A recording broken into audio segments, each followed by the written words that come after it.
To be in a school like this is life-changing. It is the best investment that you can do for your child if you want your child to be an independent thinker. Like we did the circle today, right? And so they had a whole discussion.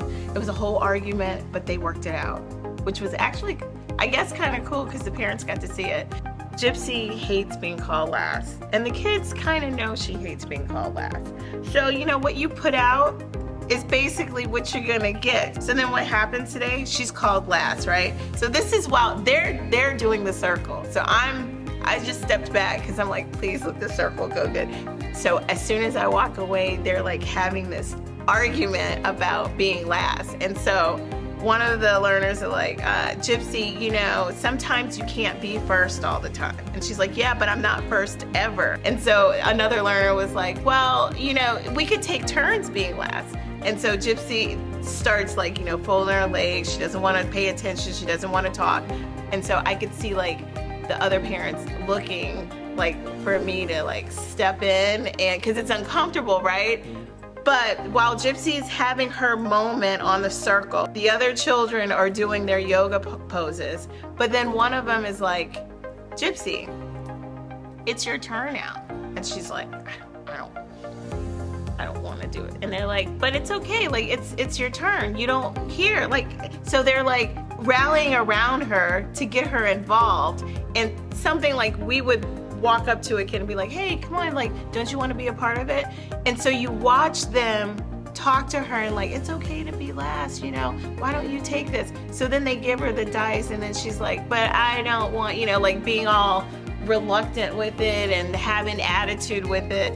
And then they're like, okay, so do we just skip her?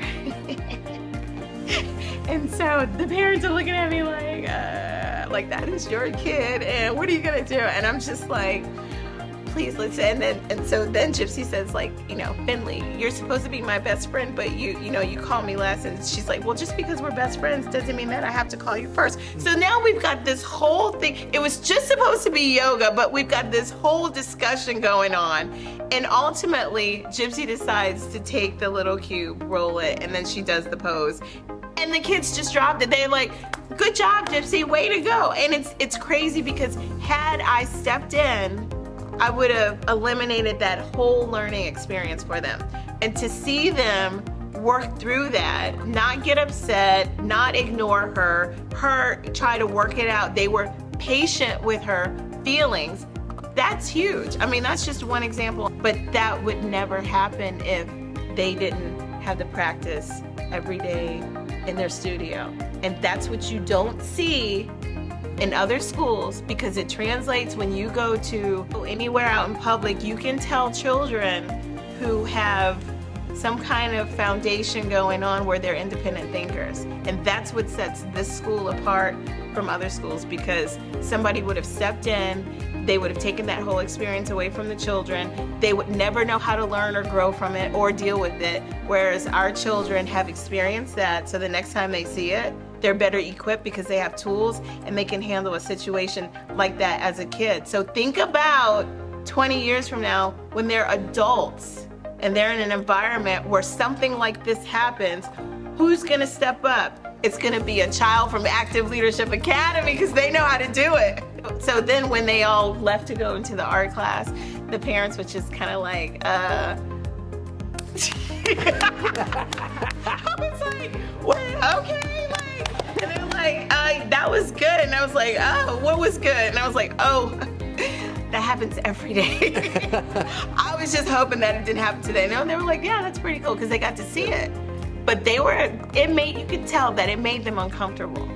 They were like, because they were looking for me literally to step in when this argument was happening. They're not used to children working it out themselves.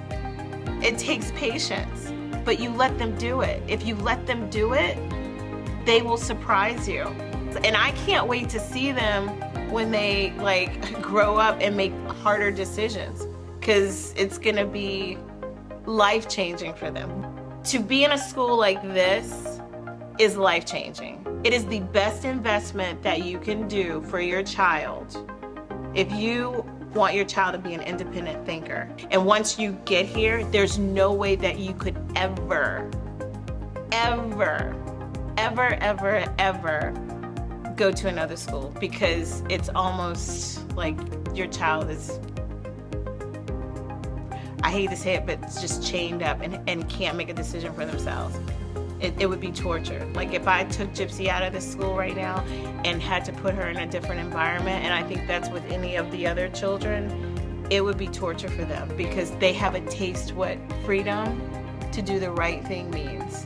You take that away from them, you shatter their dreams for the next 12 years. And then by the time they graduate from high school and they're told, what do you want to be when you grow up? They can't give you an answer because they haven't even thought about it. But I tell you what, these kids, you ask them what they want to be, it's like a million things. And who's going to stop them? Yeah. Nobody. So, I mean, I'm just happy and grateful that I get to work here and I get to have my daughter here, because it's really heaven sent. It's life changing. I learn something every day from the children because they learn something every day from themselves.